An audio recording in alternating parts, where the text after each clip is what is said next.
They do it. What did you put back there?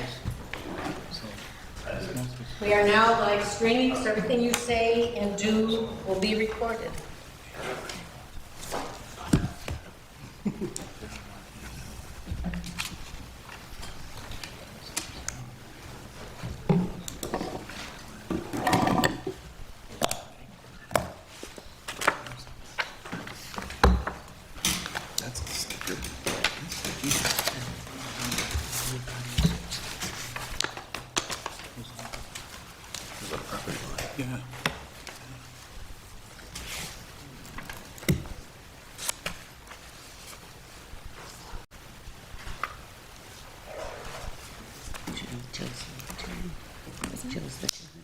Yeah. It's like being in school and waiting for the bell to ring.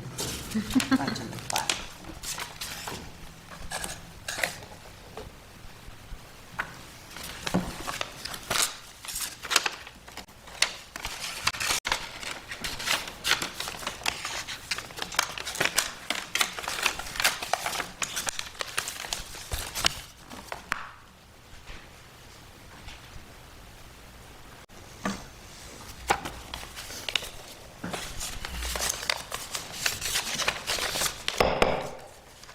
Good evening. Welcome to the January meeting of the Lancaster Town Zoning Board. We'll start with the pledge to the flag. Pledge allegiance to the flag of the United States of America and to the republic for which it stands, one nation, under God, indivisible, with liberty and justice for all.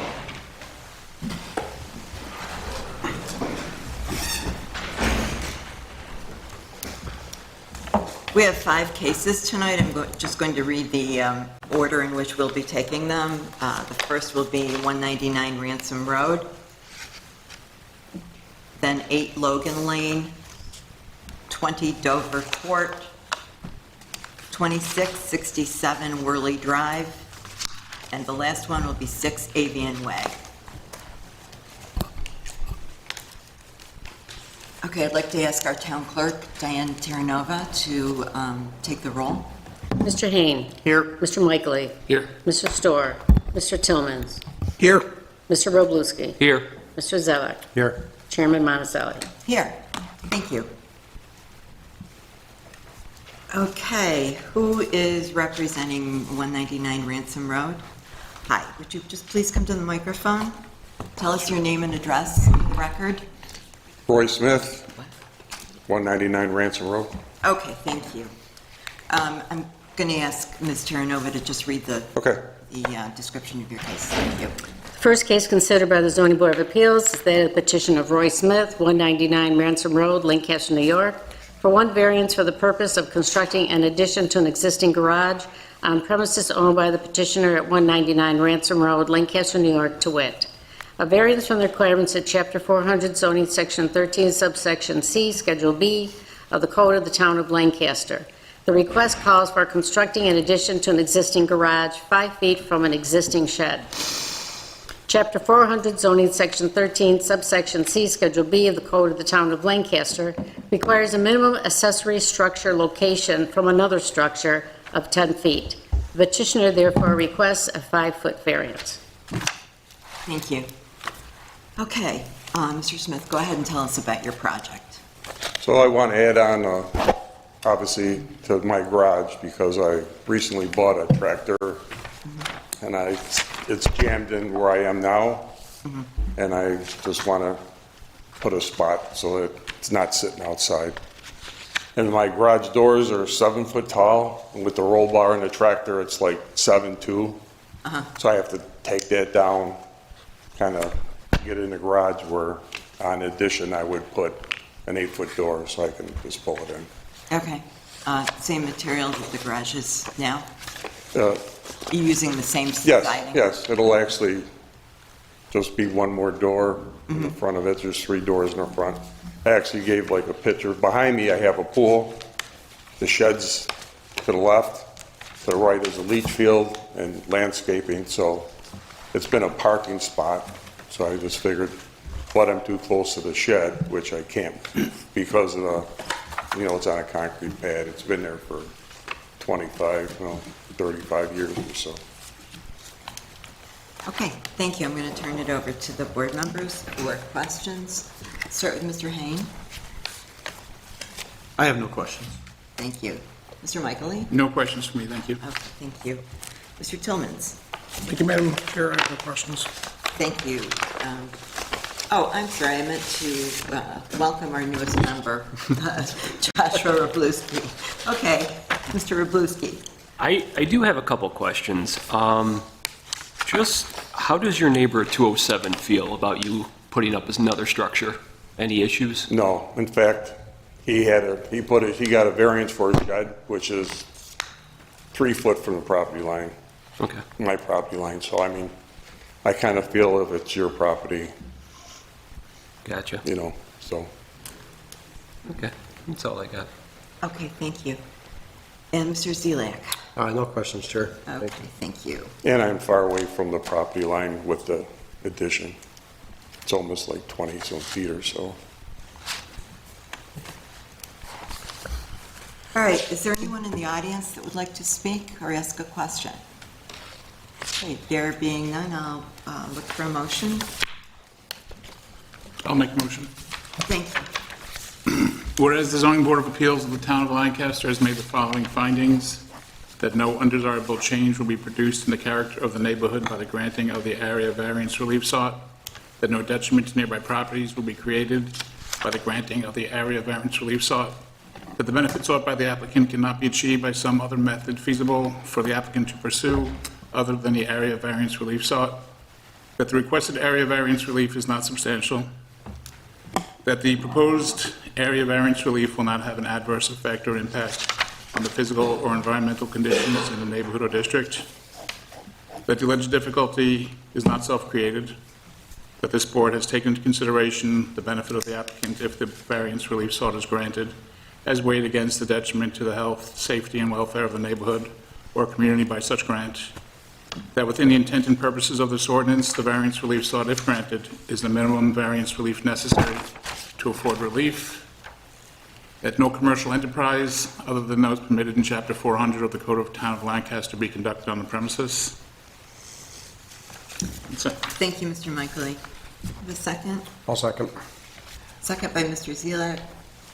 Roll call vote, please. Mr. Hain, Yes. Mr. Michaeli, Yes. Mr. Tillmans, Yes. Mr. Zelak, Yes. Mr. Robluski, Yes. Ms. Monticelli. Yes. Okay, Mr. Smith, your variance has been granted. Okay. You just need to catch up with the building department. Okay, yeah, I know I gotta, thank you. Okay, you're welcome. Thank you.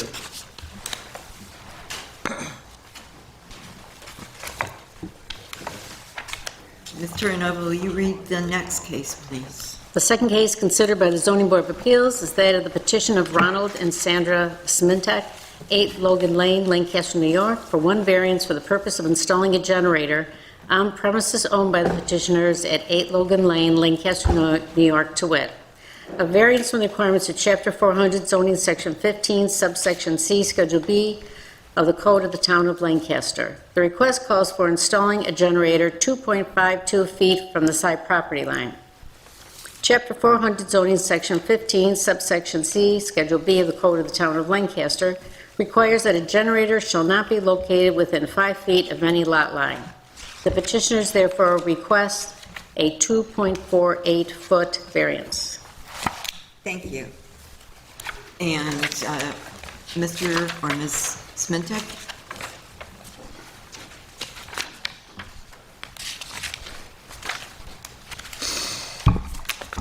Please state your name and address for the record.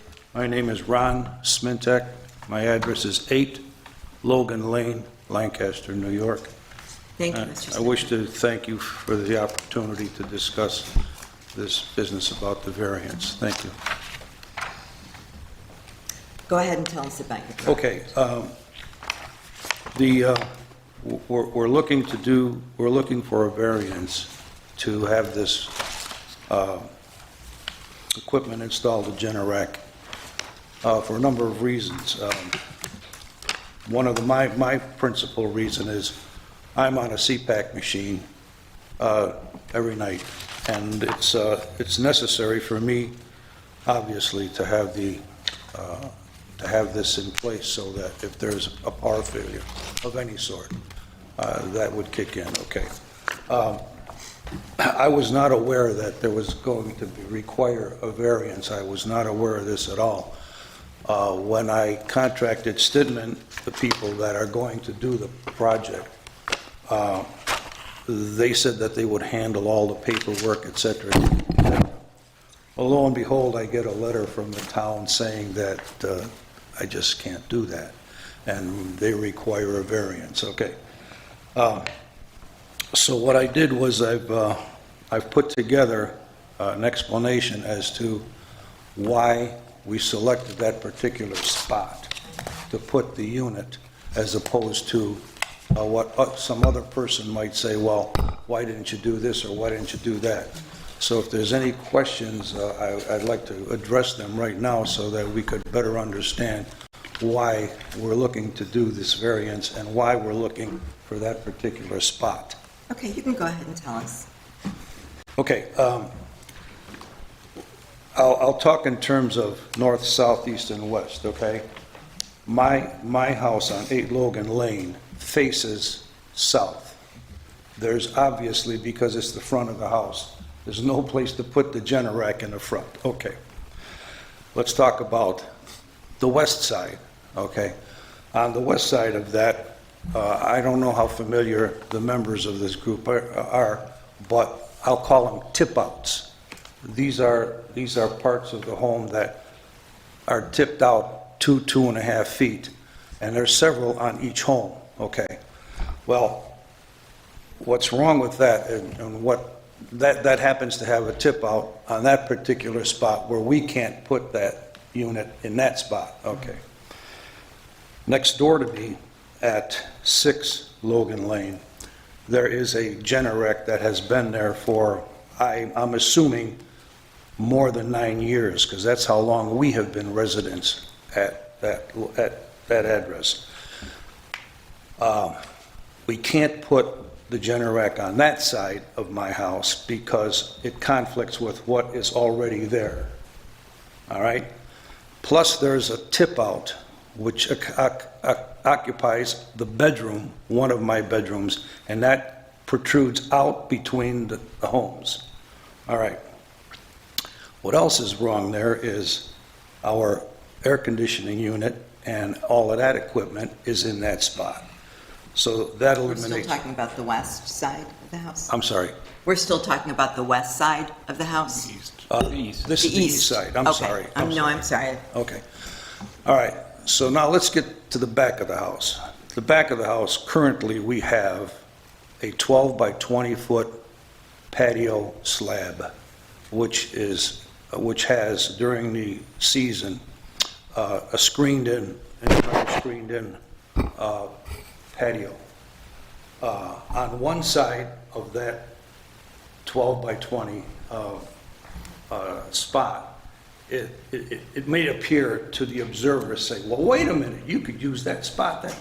We have a glass block basement window, and we've got one of these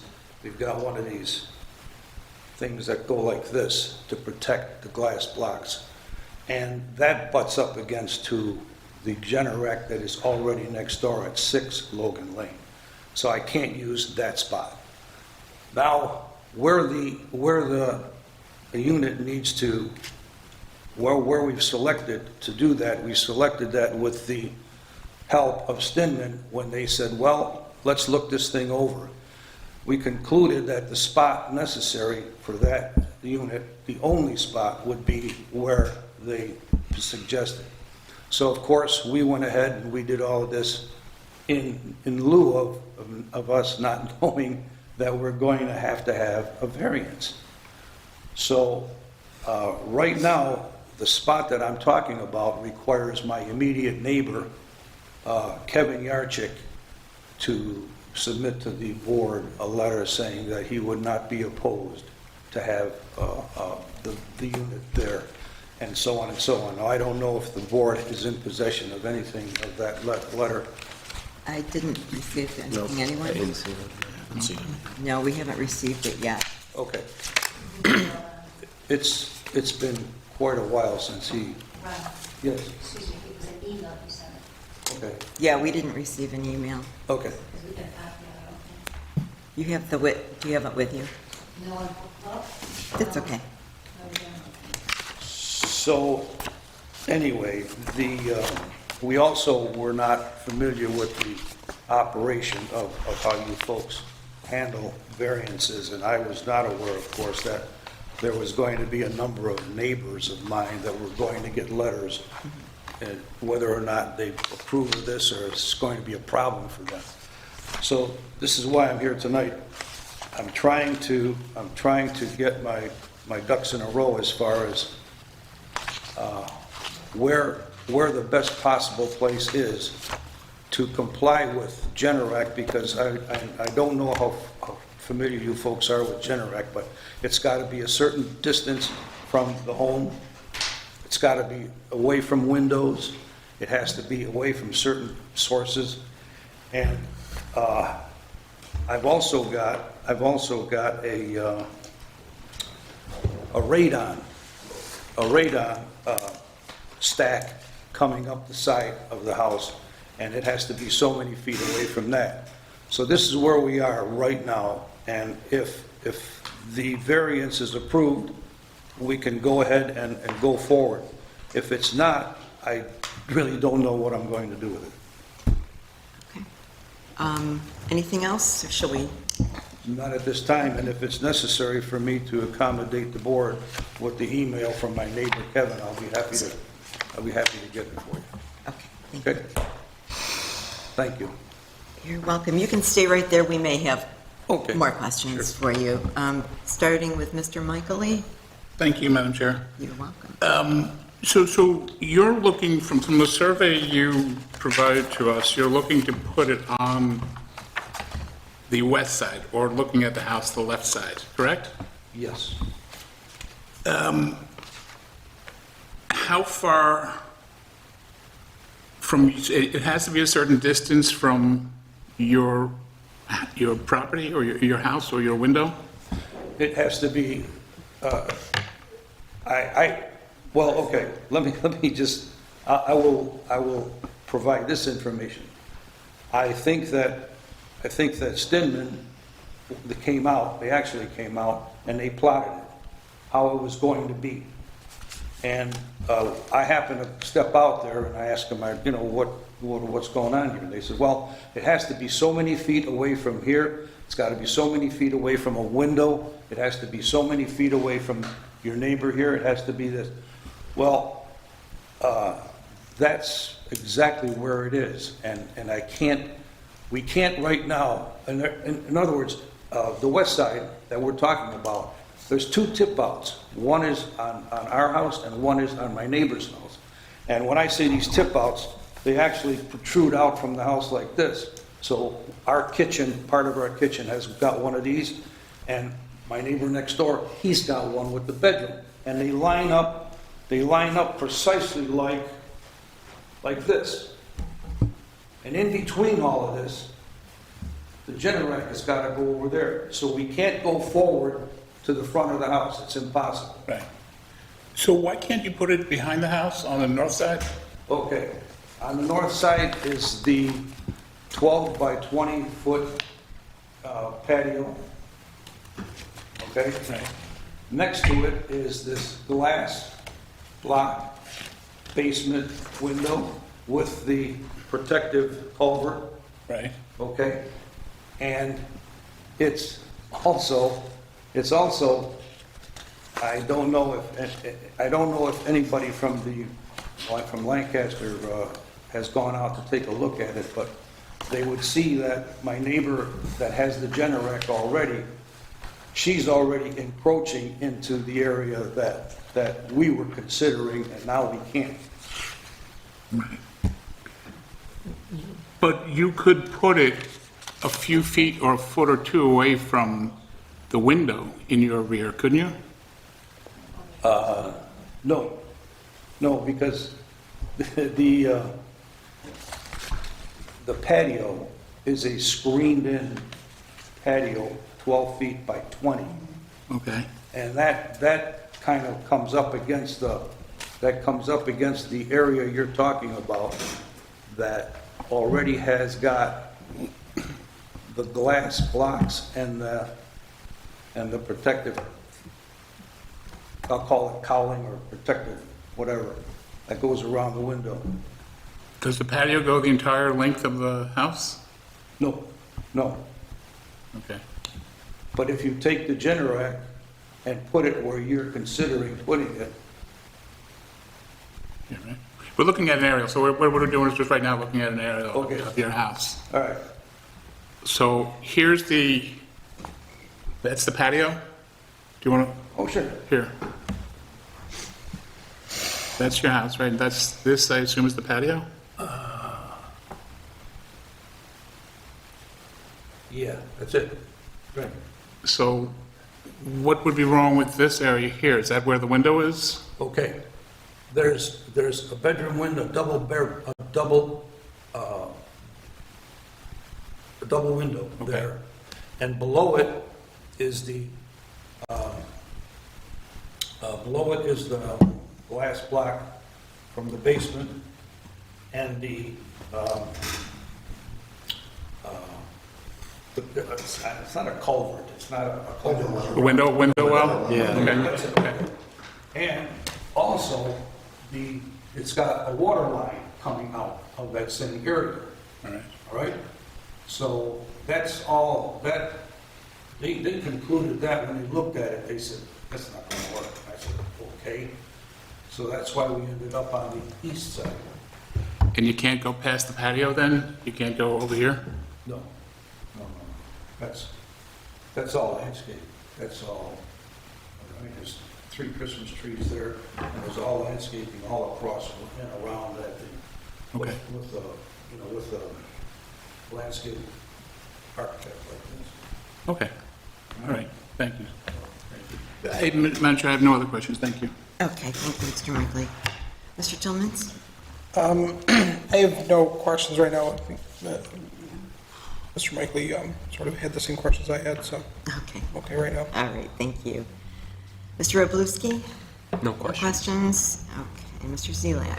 I actually got a question for Matt, if you can chime in. Is there a distance off the windows that's required by actual code? And will it meet the code if it's in this location he's proposing? The proposed location without physically taking those dimensions, the manufacturer requires a 60-inch setback from any openings into the building. Okay. Meaning any dryer vents, exhaust vents, window openings, basement window openings. There's a 60-foot measurement Okay. distance away from those. Generac have gone through the trouble of testing the capacity of the enclosure box that allows the unit to be within 18 inches of the building for fire separation. And those are the major parameters provided by the manufacturer. And the building code relies on the manufacturer's specifications Okay. for those setback distances. Okay, thank you. Local laws that require another 5-foot setback from the side property. Okay. So you don't want to put it back where the landscaping is? I mean, that is an option, correct? Other than the Well- landscaping? Well, the problem is getting the equipment of the Generac under the 12 by 20 foot patio, which would require busting up the patio. Why couldn't they go around the perimeter of it? They can go around the perimeter of the patio, Well, because the penetration is just going through the basement wall somewhere. yeah, and right now, ideally, where the plan was set to go was the unit was here like this is the house, and the piping and everything would go straight out. Yeah, it'd be easy for the installation, I'm Oh, fully no, aware of no, that. it would. I see it's already in position, I drove by today, I saw Oh, where okay, I saw all where right. it was. That's it, I have no other questions, thank you. Thank you, Mr. Zelak. Mr. Hain? One of my fellow board members is pretty diligent, so I have no further questions. It's true, thank you. Okay, so just to clarify, the unit is in place. I was out there as well, but missed you. But the unit is in place? Yes. Okay. I And just want to say something. It's not because we're jumping ahead of the gun here. What happened was, Stintsman, and I feel bad about this because they called me one day and they said, you know, you get a 7-year warranty on the unit. But if we could place the unit by the 8th or 7th or 5th of January, you can get a 10-year unit on it. And this is before the variance started. And he says, would you mind if we brought it out there and set it? He said, no, we're not going to hook it up. No, we're not going to do that. And I said, okay. He said, well, I says, as long as we're all right, and you know, I said, because this is something you do for a living, I don't. He says, no, we'll just set it there, and then we'll talk about setting it up, hooking it up. And that's how it got stuck, where it is today. This gentleman saw it, all right? Now, if it wasn't for the 7-year or 10-year, I probably would have said, no, don't do anything until we're all clear with all of the permits and whatever you guys have to do. all right, thank you for that. Anything else from the board? Mr. Saluski? No. Sorry, Rubelski. I work with a guy. Question. Go ahead. Your neighbor there on the east side, there are any windows on that side of the house where that generator would be?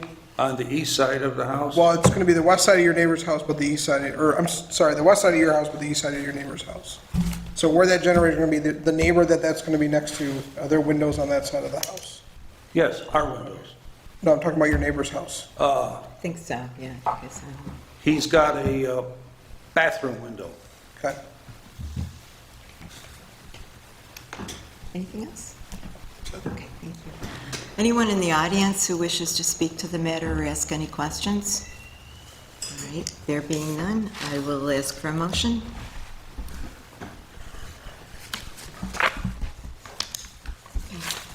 I'll make the motion.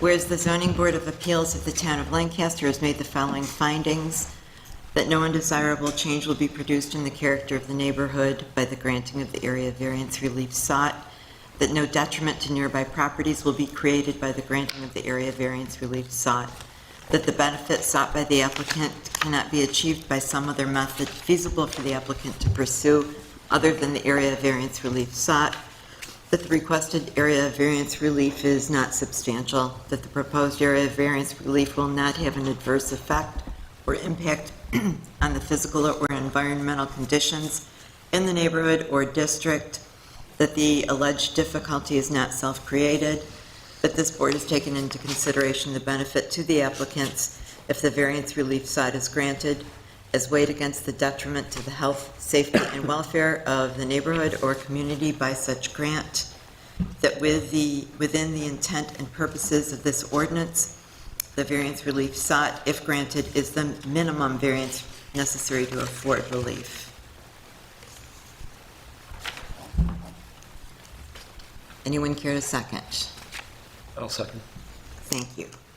Second, Mr. Rubelski. Roll call vote, please. Mr. Hain, No. Mr. Michaely, No. Mr. Tillmans, No. Mr. Zilak, No. Mr. Rubelski, No. Ms. Monticelli. Yes. Okay, I'm sorry, your request is denied. Thank you. Thank you.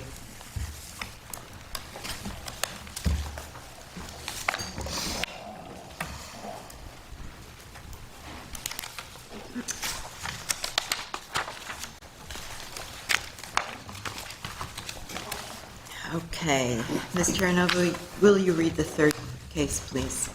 Third case considered by the Zoning Board of Appeals is that a petition of Elaine Reese and Jim Paremba, 20 Dover Court, Lancaster, New York, for one variance for the purpose of installing a generator on premises owned by the petitioners at 20 Dover Court, Lancaster, New York, to wit.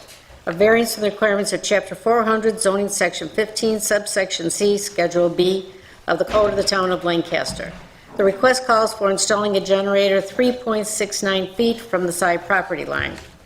Chapter 400 zoning, Section 15, subsection C, Schedule B of the Code of the Town of Lancaster requires that a generator shall not be located within 5 feet of any lot line. The petitioners therefore request a 1.31-foot variance. Thank you. Okay, someone from 20 Dover? Good evening. Good evening. Please give us your name and address for the record. My name is Jim Poremba, 20 Dover Court, and I'm going to be speaking on behalf of Elaine Reese, the property owner, with request for a variance of that 1.31 feet. Okay, thank you. Please go ahead, Mr. Poremba. Pardon? Please go ahead.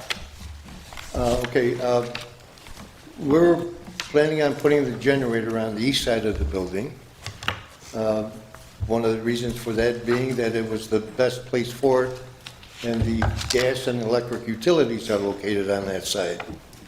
Because on the west side, there isn't enough property to even get a variance on with respect to having to be 5 foot away from the unit itself.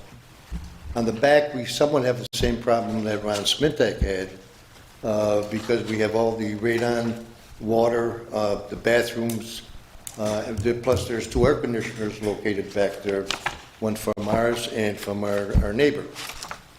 So what we're primarily looking for is not to use that back because it's close to Elaine's bedroom. And one of the reasons why she's going to the expense of a generator is the fact that she's got health conditions, has a heart problem, and a heart monitor at her bedroom. One of the things that we found with her bedroom and a generator being close to it when it goes on creates a problem. As you may or may not know, Dollar General couldn't get any transformers for their building on Broadway, and they had an emergency generator, which was almost as big as a trailer. That thing was there for about 4 months, and we had a problem with that. We could be sitting in the kitchen and we could hear that generator.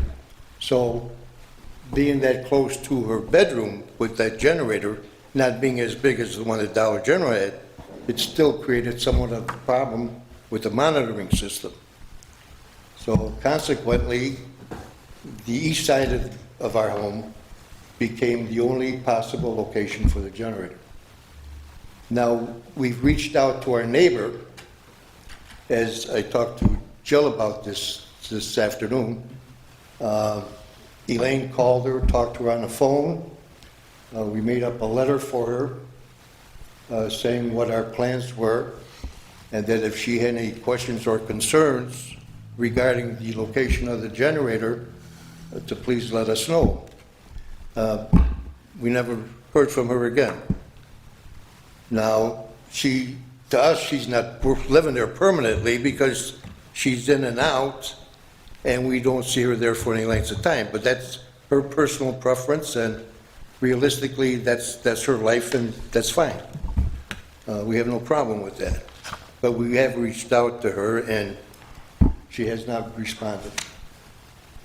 So that's where we are. And then the same basic things that Ron mentioned about Sitzman's and getting the generator, when they told us he was responsible for the permits and everything. The next thing we know, there's 3 trucks with Sitzman on it, bringing and setting the emergency generator. We thought everything was done. The permit was gotten, received from the town of Lancaster, and then, as Ron said, then we were notified that we had to be 5 feet away from the property line. Did they select the spot? Did the company select the spot that the generator would go? No. We mentioned to them that the gas and electric utilities were on that spot. We couldn't put it on the other side, on the west side, only because we didn't have enough room. There's 2 air conditioners back there, and so the best place was on the east side. Okay. All right, thank you. All right, we'll turn it over to the board for questions. Mr. Tillmans? I mean, I think we're kind of running the same issues that we had just on the previous case here. You know, it's really no different than what we just experienced. As far as location, close to, you know, how close it is to the neighbor.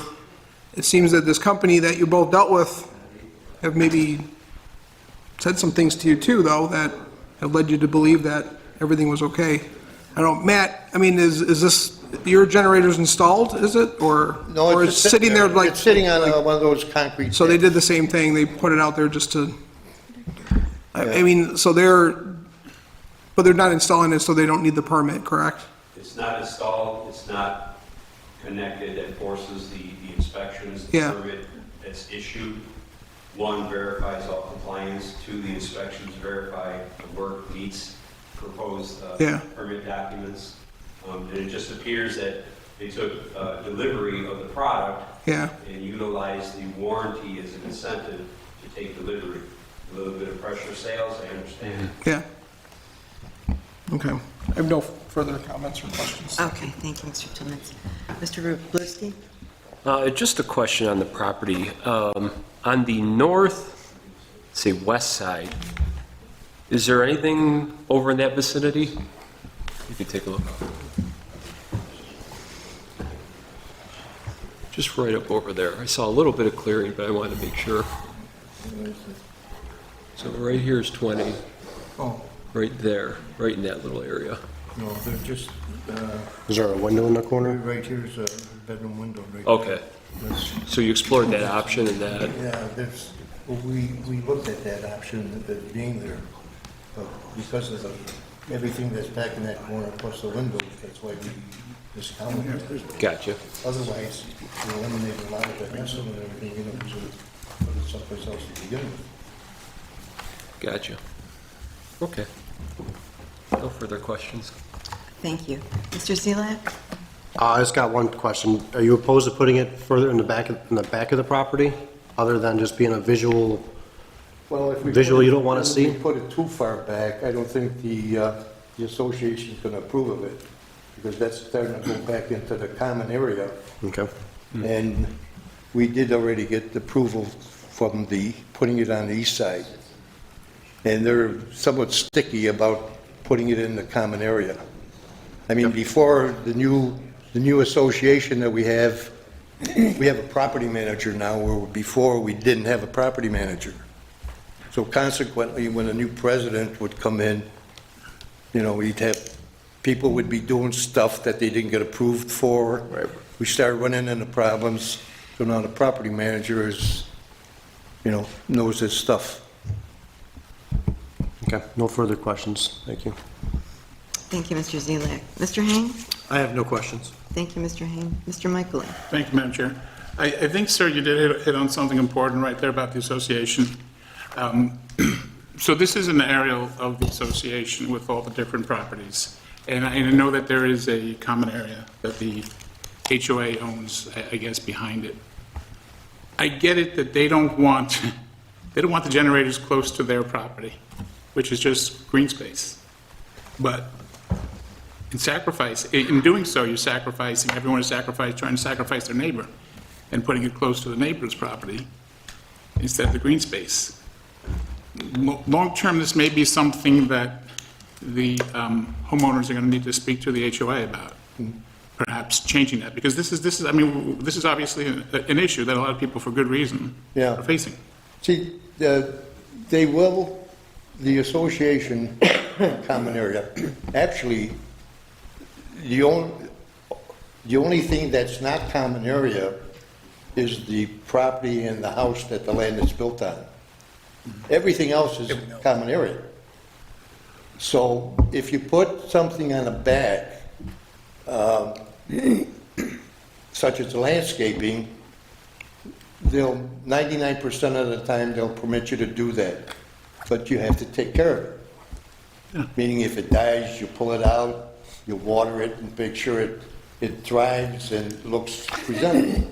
But as far as a generator on their common area, I think we'd have another problem there. you know. Yeah. And I'm not trying to assume that there's gonna be problems, but I know how this board operates and what they think of putting generators on common area. Okay. Thank you. I have no other questions. Thank you, Mr. Michael. When you and I spoke, you said something to the effect of what you just said to the Right. board, but just for clarification purposes, you've been told that the land that your house physically sits on is the only property that you own. That's correct. So if I walk out your front door and now I'm on the grass, that's not your property any longer? No. Is it correct? That's Okay. correct. But we still have to maintain it. Sure. Yeah. Sure. But if you want to plant something, We have to get approval. you have to get, okay, all right. Yeah, I agree with Mr. Michael. This is an issue for your homeowners association and the company that is selling you the generator. You know, they should be figuring this out. They want to sell a generator, they should be helping you find the best place to put it that the homeowners association is going to agree to and that it's within the confines of zoning law. So if you were to put the generator where you had planned to, you would need permission from the homeowners association from that as well. In the back, Yeah, no, on the side. on the side. We had to get the homeowners association approval to put the generator on the side. Okay. All right, so they're kind of at And, conflict. and the reason for that being is all of the mechanicals, air conditioners, are on the sides of the homes. Yes. So, and anything you put on in the back in the common area, it's almost like a stationary item, stationary piece of equipment. It's almost like putting if you would want to put a storage shed. I know a lot of the people would like to see a storage shed in the back. Right. Instead of leaving everything in the garage, Right. but it's, you know, it's not permissible. And those houses are so very close together. Do you know what the do you know what the distance is between the houses? Probably in the neighborhood of about, let me see here.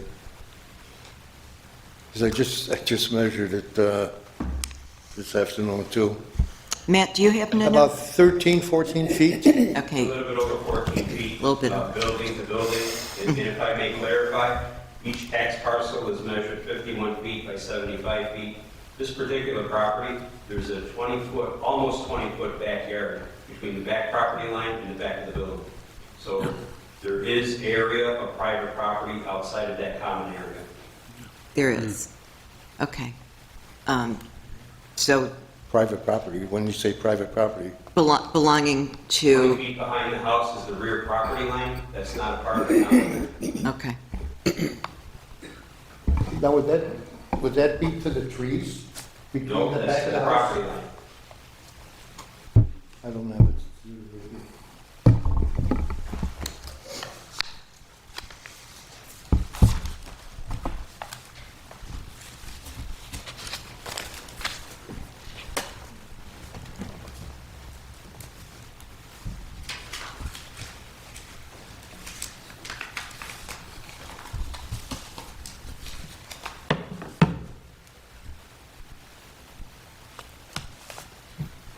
Where it says lot 18, That's is correct. that what you're referring to? Yes.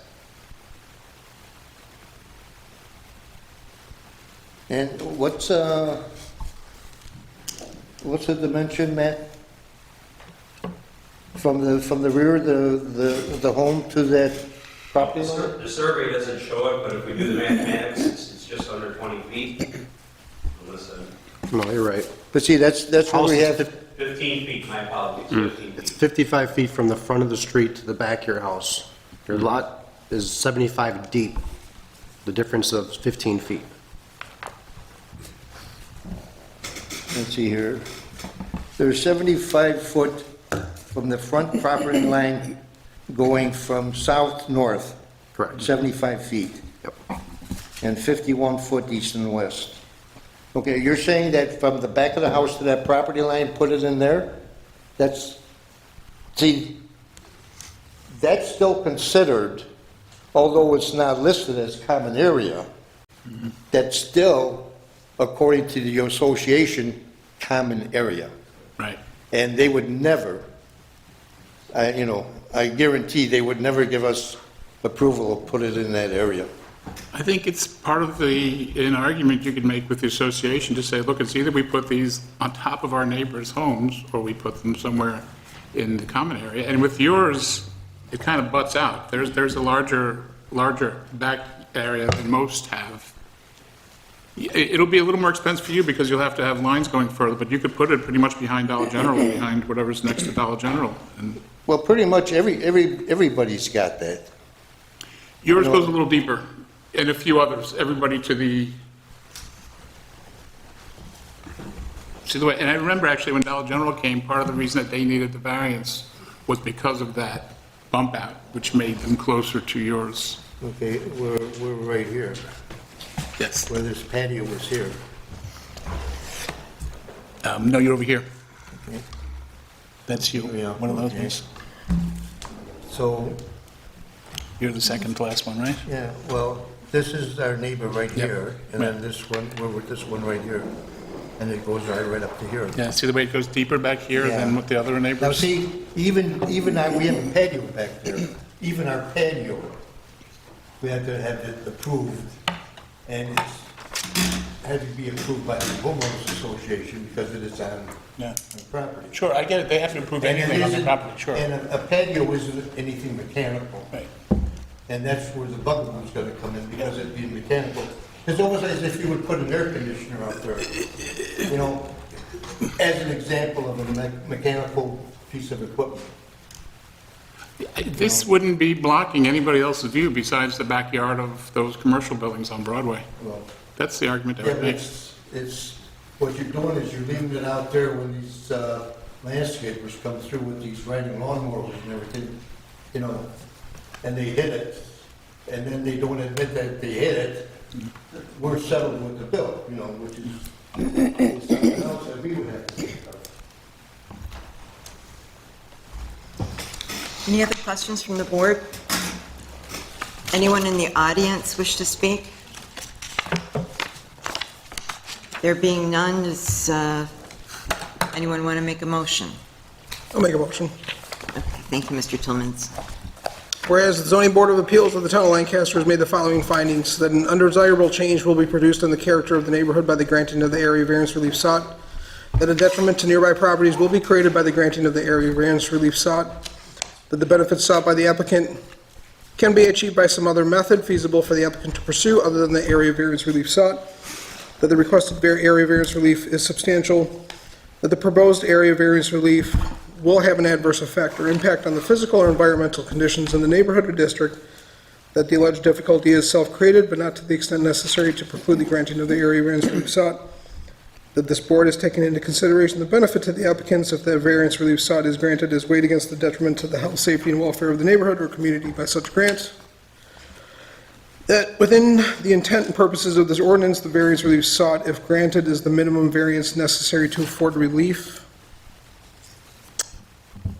that the petitioner failed to carry the burden of establishing the strict compliance with the zoning ordinance would cause practical difficulties rendering the property unusable, that the denial of the variance does not deprive the petitioner of the ability to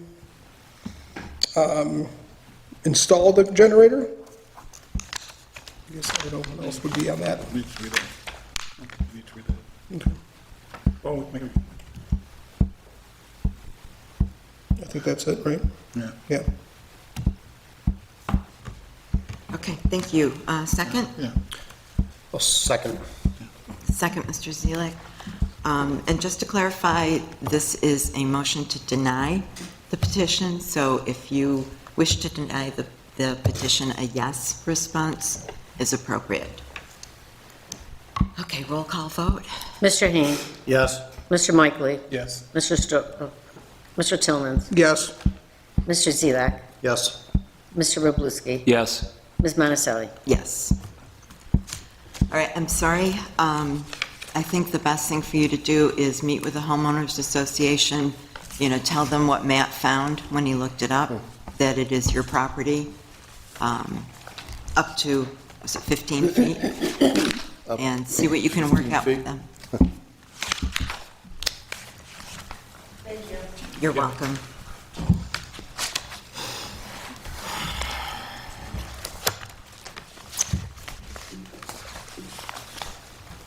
Okay, will you read the fourth case, please, Ms. Terranova?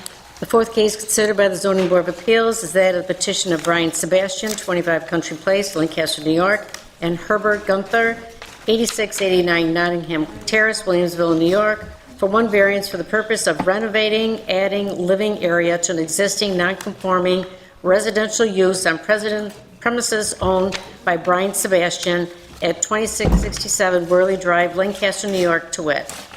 A variance from the requirements of Chapter 400, zoning section 31, subsection C1 of the Code of the Town of Lancaster. The request calls for renovating, adding living area to an existing non-conforming residential use. Chapter 400, zoning section 31, subsection C1 of the Code of the Town of Lancaster requires no non-conforming use of land shall be enlarged or increased nor extended to occupy a greater area of land than was occupied at the effective date of the adoption or amendment of this chapter, nor should any existing non-conforming structure devoted to a use not permitted be enlarged, extended, constructed, or reconstructed or moved, except in changing the use of the structure to a use permitted in the district or to make the structure conforming. The petitioner therefore requests a 1,219 square feet of living space within an existing building variance. Thank you. Good evening. Good evening. Would you give us your name and address, please? Yes, Herbert Gunther, 8689 Nottingham Terrace. I'm the architect for the project. Okay. So I've done previous project with Brian Sebastian before. He's done a number of other developments in the Lancaster area. He came to me after he bought this property and said, Herb, we'd like to renovate the lower level of the garage here. He did some repairs on other parts of the building because they were already rented out as units. We were under the impression it was a multifamily until we went to submit the plans to the building department, and then Matt called us and said, Herb, there's an issue here. It's not really listed as multifamily. I said, I could have sworn it's multifamily. There's commercial on this side. R1's behind this. This is zoned differently. Erie County has it listed as multifamily under the tax thing, but it actually is zoned, not this property here. Having said all that, does it cause a detriment or undesirable change to the neighborhood? No, it's not. We're in a commercial neighborhood. Nexus is a vacant piece of land. It's actually owned by a developer. They want to use that for a road to get to the Regal's Theaters. That's sitting there vacant still. To the left, there's another residential piece of property. There's a fourth piece of property. We are in the middle of all commercial property. Beyond that is all commercial. To the northeast is Coventry Apartments, which again, all multifamily. Down the road, as you know, Worley, there is the Dome, there is the assisted living down there, there is Angry Buffalo. Obviously, to the east, you have the intersection and the full commercial area, Regal, all the Mighty Taco, Hobby Lobby, really down the street from there. So it is not out of character what we're asking for to increase one unit for the area here. The benefits sought can be achieved by other means. The other part of the problem of the equation here is Brian is trying to make money here. This unit will help him defray the cost of development of the rest of the property. He did reside the existing house. He is upgrading the existing garage. He is making it appear much better for the neighborhood, obviously increasing the value, the taxes. He has a vested interest in here. So can it be achieved by another method? It's the easiest method to achieve this. We're not adding on any square footage. We're using what's already there. Just simply convert it from a storage area to a living area. Whether the requested area is substantial. Yes, the square footage is substantial, but I still believe it keeps in with the character of the neighborhood. It's a commercial area. There's a lot of residential there. There's a lot of multifamily there. The square footage may be substantial, but it is existing non-conforming. It already has been operating as a multifamily, and we're really just trying to extend that. Does that have an adverse effect in the physical or environmental conditions? Again, no, we do not believe so. We think it adds value to the property itself, it adds value to the town, and again, it is keeping with the character of the neighborhood here. Was it self-created? Brian's not an architect. I'm an architect. He's a developer. He came to me afterwards. Maybe if there was some more due diligence beforehand, we would have done something differently in terms of working with Matt and the town to acquire it. We're in the situation we're in. We're just trying to make the best possible outcome of the situation. And I opened for questions. Oh, wait. Go Bills. See, that's going to help. Thank you. I don't know, Matt, I don't know if you want to, yeah, I know when I talked originally, I thought it was zoned something else, and you said, no, there's an overlay district, or there's a commercial district there, of some sort that, I don't know if there's a future change going to be happening there or something like that, but when we had talked originally about that, so. That's all in the general commercial district. Basically, it's the distance away from the transit road and abuts the residential district where the current development begins. You'll see a cul-de-sac neighborhood that was installed in the last 10 years. And it's heavy vegetation between that, really that residential area and our property there.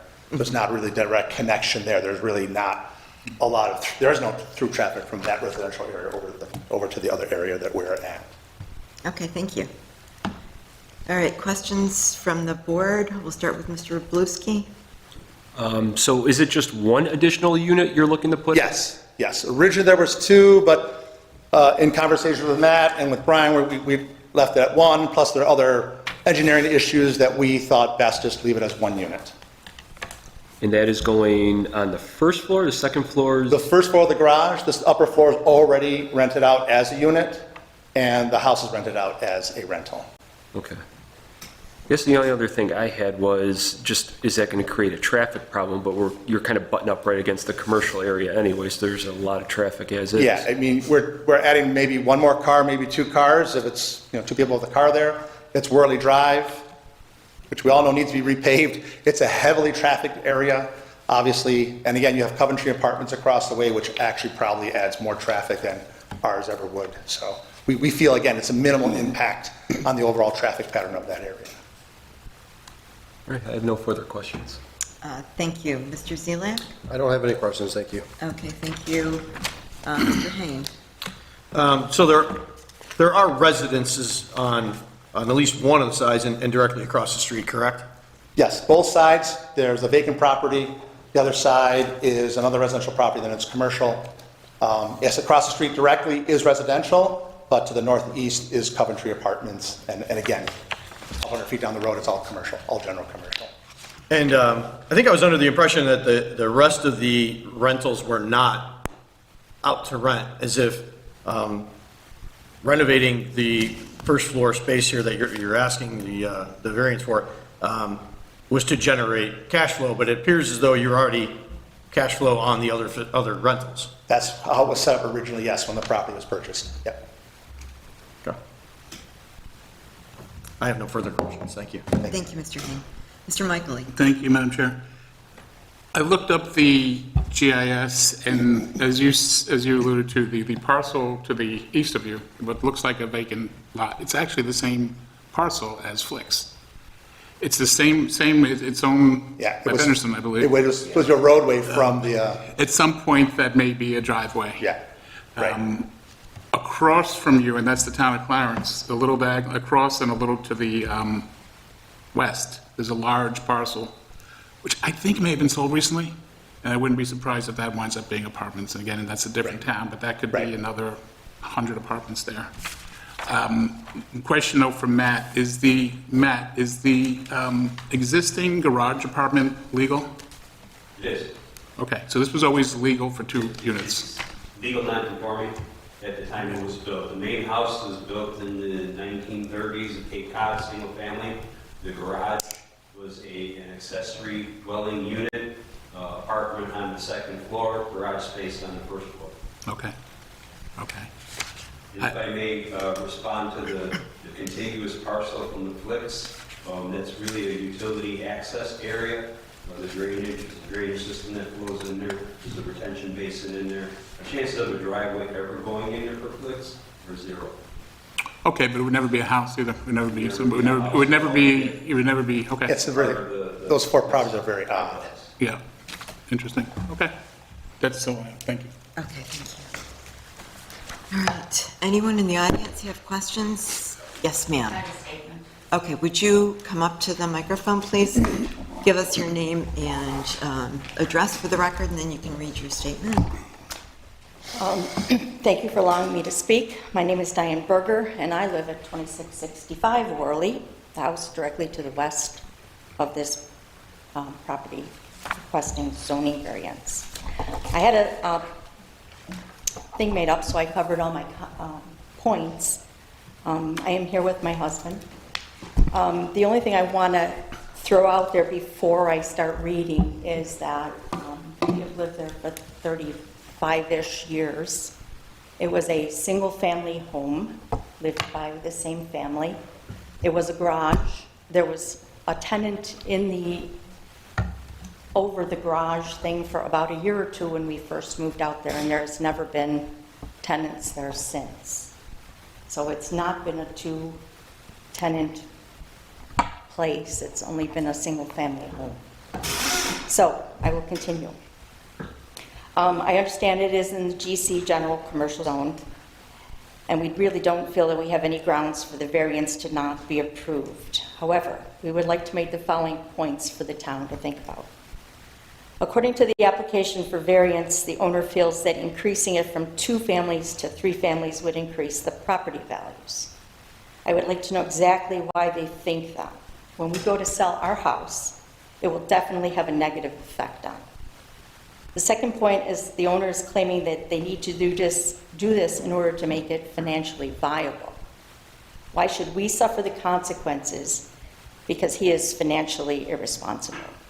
Maybe he shouldn't have spent so much on the property when he bought it, or maybe he shouldn't have put so much into the remodel of the main family home.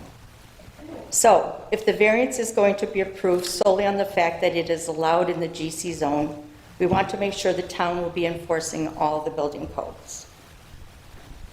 First, the gas, electric, sewer, and water is currently one service going to the house and then running back to the garage.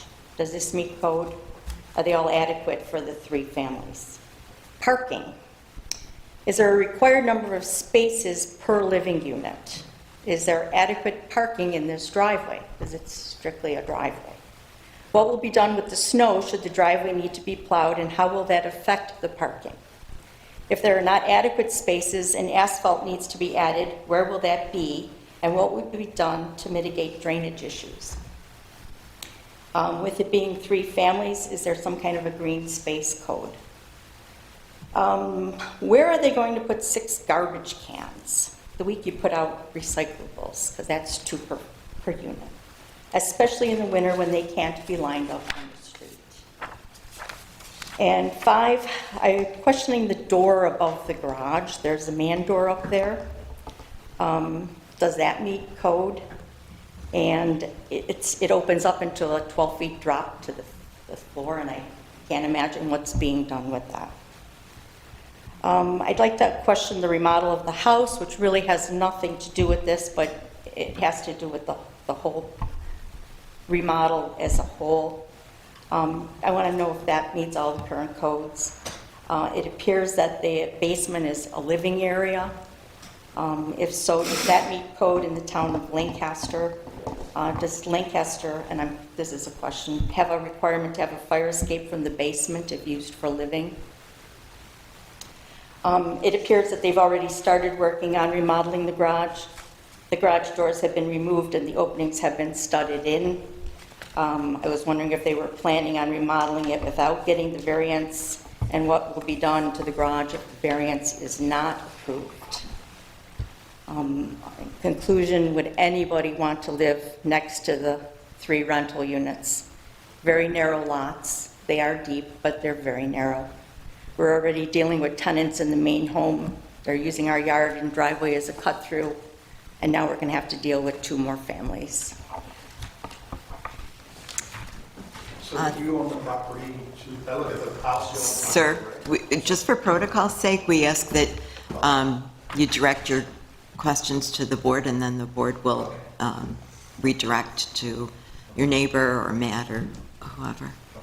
Okay, so, I'm sorry, what is the question? I'm sorry, so the property that woman here owns this to the, if I look at the property to the right of the house or the left of the house? There is no house to the left, there is a right-of-way. So we are the house to the right, to the west. Okay. I'm sorry, ma'am, I neglected to write down your name. What was it? Diane Berger, Berger? like the kind you eat. Okay, thank you. Matt, do you have any comments from Ms. Berger and her concerns? Well, every one of the questions is directly related to the residential building code. Any work that's happening that is permitted to verify compliance with that residential code. There's currently other building permits that are issued. There was a second floor deck that was to be added to the front of the secondary structure to accommodate a patio area for that second floor unit. But any work that's going to be permitted on that property must meet the state code. That's what the town adopted, the 2020 residential code. Okay, thank you. Can I ask a question back? Ask Okay. us, we'll so ask Matt. is he referring to the patio in the same, as referring to the door that I was referring to nowhere? You're talking about the second story door? Yeah, I saw that too, and I was curious. Maybe you can answer the question about the door.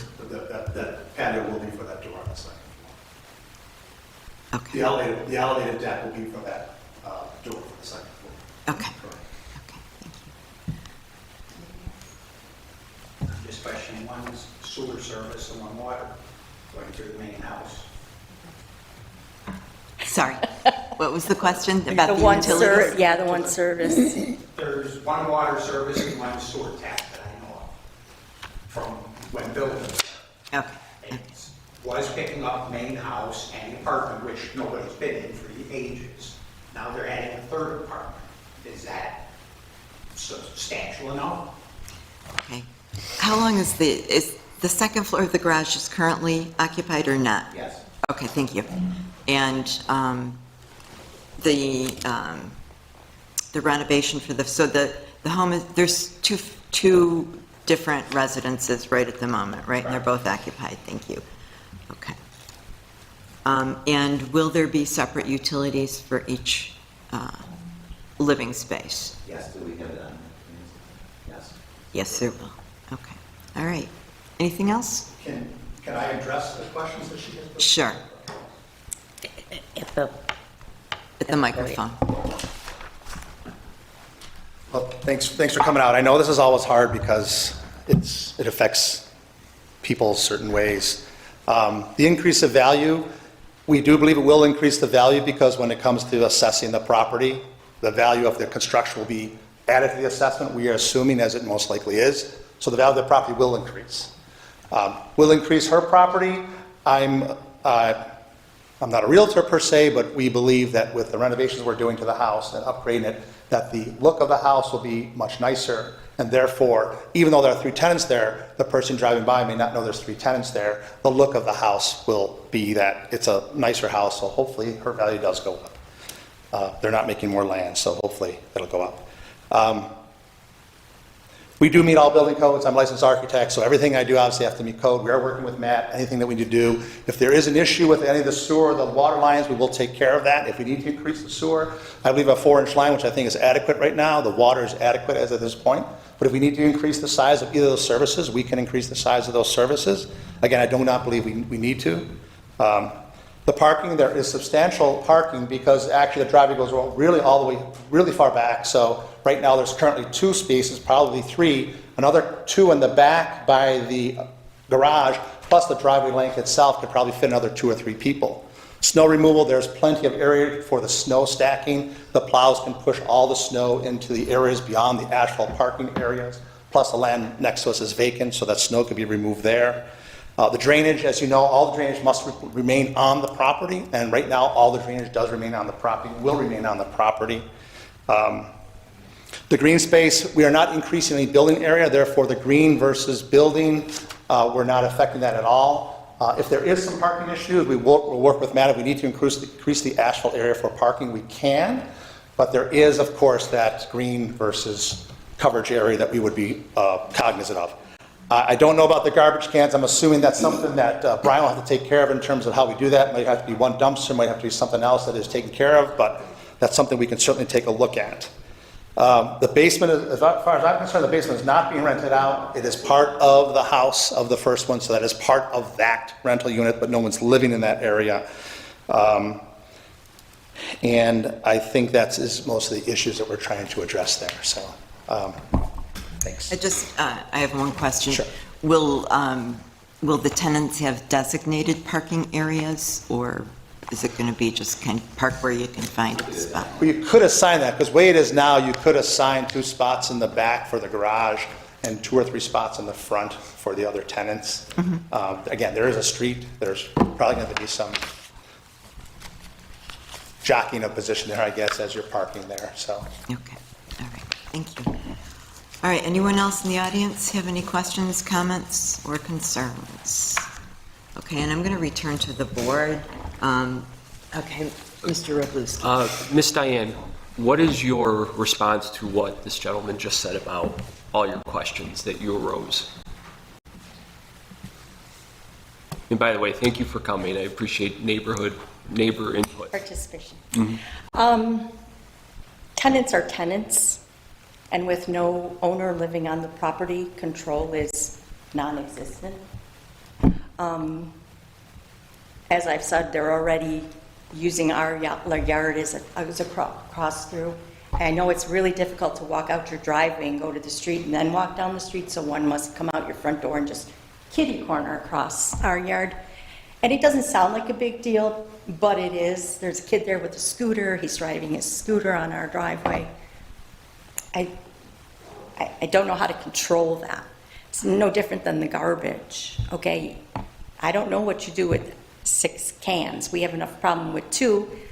Driveways are very narrow. If you haven't looked at the property, they're very narrow driveways. The property itself is very narrow. They're deep, but they're narrow. So the driveway runs straight back to the garage. There is the turnaround, but once you put cars in the turnaround and then you put cars in front across the garage, I'm not sure how the cars are going to get in and out of the very narrow driveway and what they're going to do with their garbage cans. But I guess that's it. So is it negatively affecting with 2, I think there's 2 people on the property, right? 2 units? Right. Is that currently negatively affecting you? It's negatively affecting it just in the things that I said. You know, we have to deal with the tenants living there and their tenants and no owner on site. And Gotcha. And then I did see the narrow driveway you mentioned, and the thing that came across my mind is if these tenants were to entertain and have multiple people there, you're really going to create a traffic jam in that driveway. So how would that be sort of addressed? I guess that's more a question for you then. Well, right now, when Angry Buffalo has their volleyball tournaments, cars are parked all the way down the street on the side there. They accommodate by just parking on street, I should say. That's how they're parking. I don't anticipate, I shouldn't say, the tenant could certainly have a huge party. I don't know, they certainly could, but the way it is now, unfortunately, people do park on the street there. It becomes very crowded, and it is, in my opinion, it is a hazard. But that's beyond the scope of the property, I believe. If you really wanted to, I guess you could say, park down in Hobby Lobby and walk down to the property, because that's a 300-400 foot, 500 foot walk on Worley Drive, where you know no one's going 45 miles an hour, and there's very little shoulder, and the road is very bad. But we could also, if that's an issue in terms of the parking lot, we could widen the driveway. I mean, that is something we certainly could look at. Right now, it's a 10-foot wide driveway. It's a typical wide driveway. It's long, too. It's very long. Very long. And yes. I have multiple properties. I don't Sir. have any problems with tenants. Sir, you're Mr. Sebastian, I assume? Okay. If you'd like to speak, you're more than welcome, but I've got to have you go through the formality. You're more than welcome to come up and just give us your name and address. Okay. So we could accommodate more parking that way. In any multifamily, there's going to be some jockeying for position for cars, whether it's on-street or off-street parking. And again, we can work with that. Well, and a private home, too, where you've got 3 adult children still living at home with cars and 2 parents. And the garage isn't used as a garage. Right. It's just, Yeah, so extra fridge comes. Okay. All right. No further questions. Okay. Anyone else on the board have a question? I think, I would say maybe, I don't know if this has been discussed or talked about, maybe as far as some sort of fence between the two properties. I mean, I think that would probably alleviate some of the issues that the neighbor has as far as people walking across. I know it's not part of the project, but I don't know if that's ever been discussed in your plans at all, as an option. We have never discussed that, but I can still take it up with Brian and see if that's something we can accommodate. Okay. All right, and I'm sorry, Ms. Berger, I did have another question, if you would come back up. You're getting your steps in. I was just wondering, the people who've been cutting through, have you talked with them and asked them not to do that? I do not, they're children. Okay, could you talk to, I know that they're tenants, but what would you do if they were just permanent residence owners? Would you do things? If they were owners, it would be a different story, because it's a long-term kind of situation we have to deal with. But having had tenants of my own in the past, I know that you're kind of limited in what gets done. I'm just thinking it wouldn't hurt to ask. If I knew who to ask, I might. But other than seeing the kids, I work all day, so other than seeing the kids, trot across, wouldn't know who would be the appropriate person. Okay, so that you haven't met the adults, and the adults aren't the ones who have the behavior you're concerned about? Correct, the kids.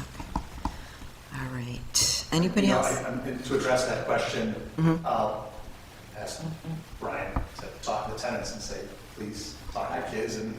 Can I talk or? Yeah, you got to go through the process, sorry. You'll get your steps in too, though. I've never heard anything about kids cutting across their lawn, and I could I got definitely it. talk to them. Also. Interrupt your name and address Oh, for the Brian record, Sebastian, 25 Country Place, Lancaster. Thank you. Go ahead. So I had no idea that there was any problems. I did, when I first purchased the house, tried to introduce myself to them, and they both walked inside the house. They didn't even want to talk to me at all for some reason. They were angry right from the very beginning. So we're trying to make the house better. We sided it, and I mean, I'll be more than accommodating to the board, to Matt, to whatever we need to do. I run a lot of different properties. I screen my tenants very well. They don't have parties. I don't know. I mean, we could make all kinds of accusations, but it's just not going to happen. It's just my belief. Okay. Thank you. Okay, anything else from the board? Okay, do we have a motion?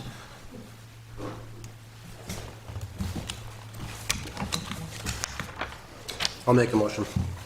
Thank you. Motion, Mr. Zelak. Whereas the zoning board of appeals of the town of Lancaster has made the following findings, that no undesirable change will be produced in the character of the neighborhood by granting the area variance relief sought, that no detriment to nearby properties will be created by the granting of the area variance relief sought, that the benefits sought by the applicant cannot be achieved by some other method feasible for the applicants to pursue other than the area variance relief sought, that the requested area variance relief is not substantial, that the proposed area variance relief will not have an adverse effect on the impact of the physical or environmental conditions in the neighborhood or district, that the alleged difficulty is not self-created, but is not to the extent necessary to preclude the granting of the area variance relief sought, that this board has taken into consideration the benefit to the applicants if the variance relief sought is granted as weighed against the detriment to the health, safety, and welfare of the neighborhood or community by such grant. That within the intent and purpose of this ordinance, the variance relief sought, if granted, is minimum variance necessary to afford relief. Thank you, Mr. Zelak. Second. Second, Mr. Michaely. Thank you. Roll call vote, please. Mr. Hain. No. Mr. Michaely. Yes. Mr. Tillmans. Yes. Mr. Zelak. Yes. Mr. Roblewski. Yes. Ms. Monticelli. Yes. Okay, congratulations. Your variance has been approved, and I'm sure you know the drill. You just work with Matt in the building department and carry on. You're welcome. Thank you.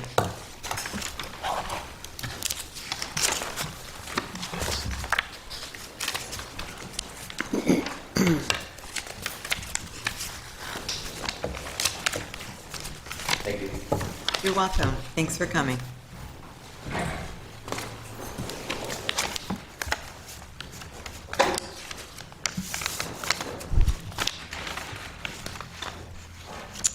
Okay, may we have the fifth and final case, please, Ms. Terranova?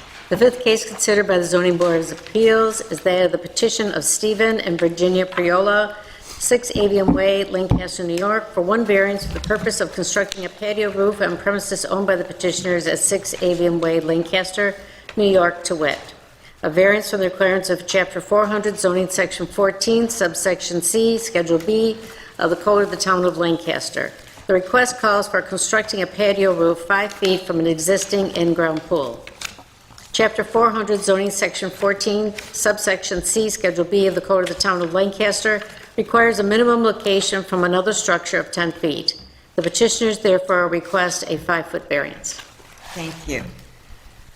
Good evening. I'm Steve Priola. I live at 6 Avion Way, Lancaster, New York.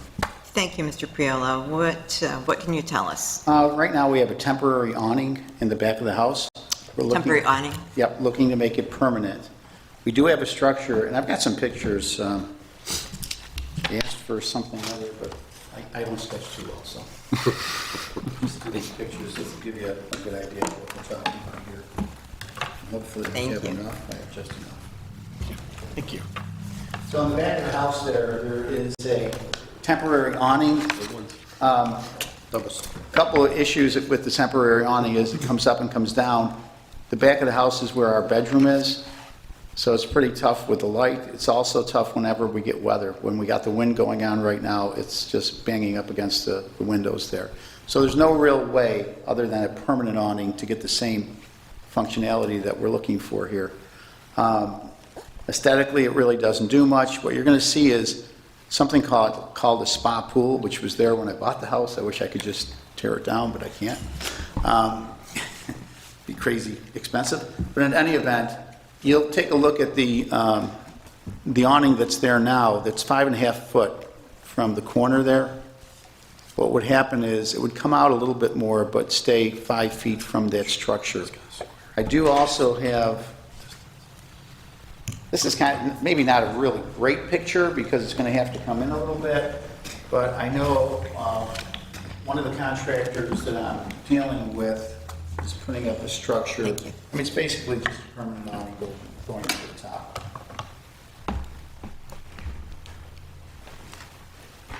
Some of the other issues, obviously, I can't put up that awning and take it down anymore. It's a double awning.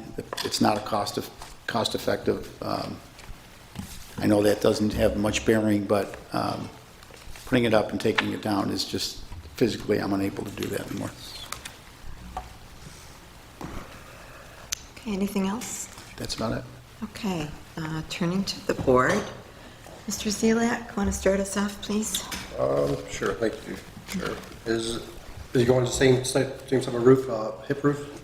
Yeah, Pretty similar? that's kind of what we're looking at. I mean, obviously, if it has to be something different, we do something different. And is there, what is the reason for coming out so far to make that 5-foot mark? Well, the 5-foot mark is not coming out too far. If you look at the 5-foot mark, it's just over the doorway. It's not that far over the doorway.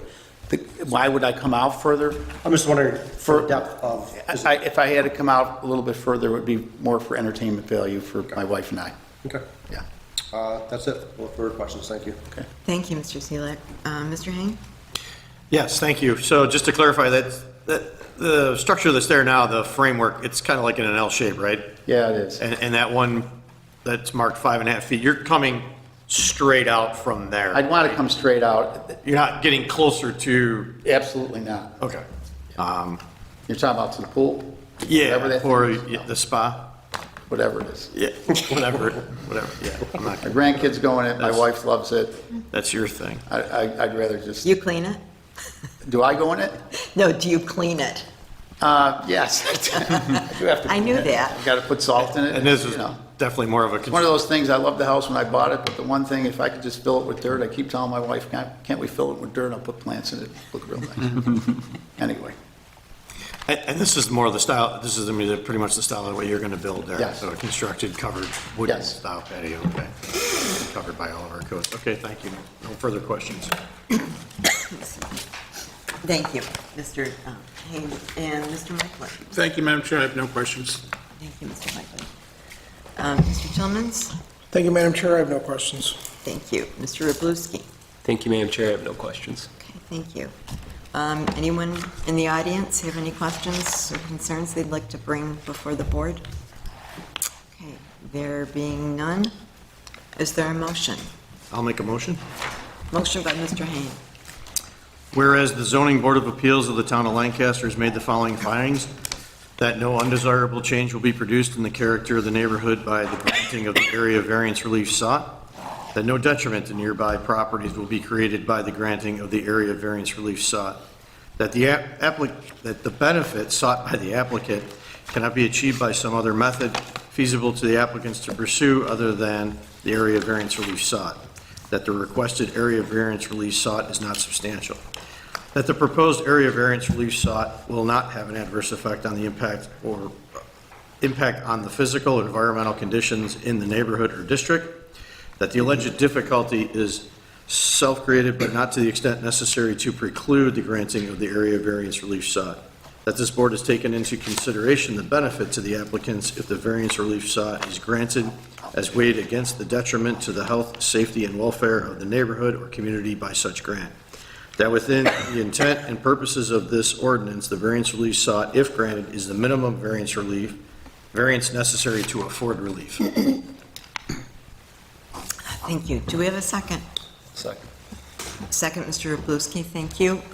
Roll call vote, please. Mr. Hain? Yes. Mr. Michaely? Yes. Mr. Tillman? Yes. Mr. Zelat? Yes. Mr. Robluski? Yes. Ms. Monticelli? Yes. Okay, you very much. congratulations, you're all set. Thank you. And the next step is, doesn't matter. Just wrong. Next step is get back to the building department Okay. and Matt, and he'll tell Gotcha. you how to proceed. Okay, thank you very much. Okay, you're very welcome. Do you need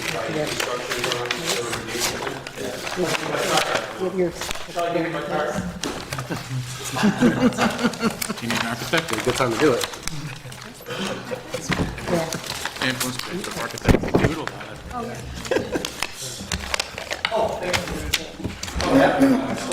Adjourn the meeting, Was that number 5? make a motion, It was number 5. Yes, please do. make a motion. You want to Adjourn the make it? meeting? Adjourn the meeting? Are we done? Adjourn? Yeah. Second. You know what, before we get into that, I meant to do this at the beginning of the meeting. Thank you, everyone. Public was present. Thank you, you too. I just wanted to thank John for his year of service as a chair. Probably everybody would agree that you did a really great job. It was a pleasure having you lead the troops, so thank you. Heavy as the head that wears the crown, Jill. Yeah, you got that right. I would have had you come and tell her. Thank you. Well, Thank you. next year I'll hand the gavel back to you. Speaking of gavel, go ahead, Mark, I'm sorry. Did you want to mention about training? Oh, yeah, Diane gave us a list. Did everybody get the No. list or just I? Okay. Somewhere there is a list of the training hours. We're required to have 4 hours a year, and most of us did not meet that requirement last year. So we're starting the new year with a deficit. Okay. Oh. let's put it back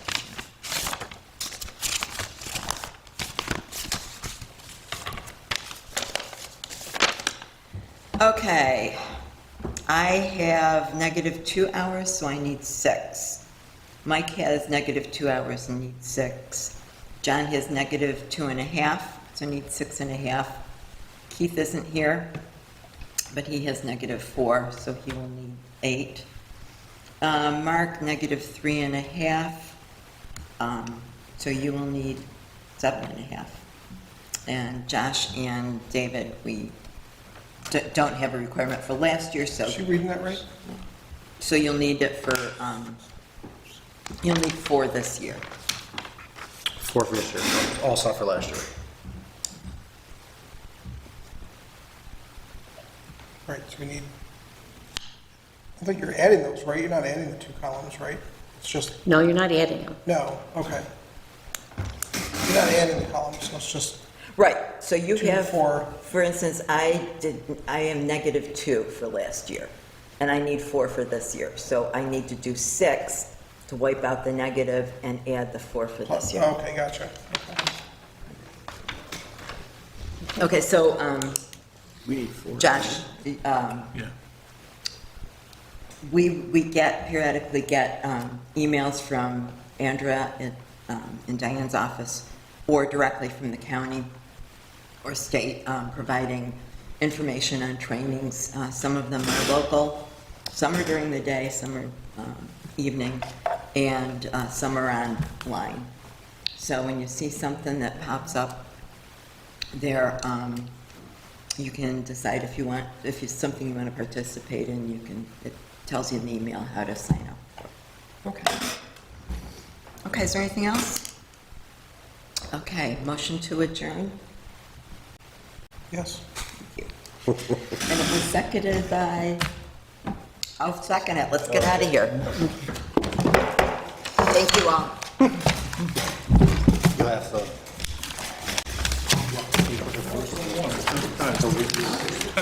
You pay for it, and then we'll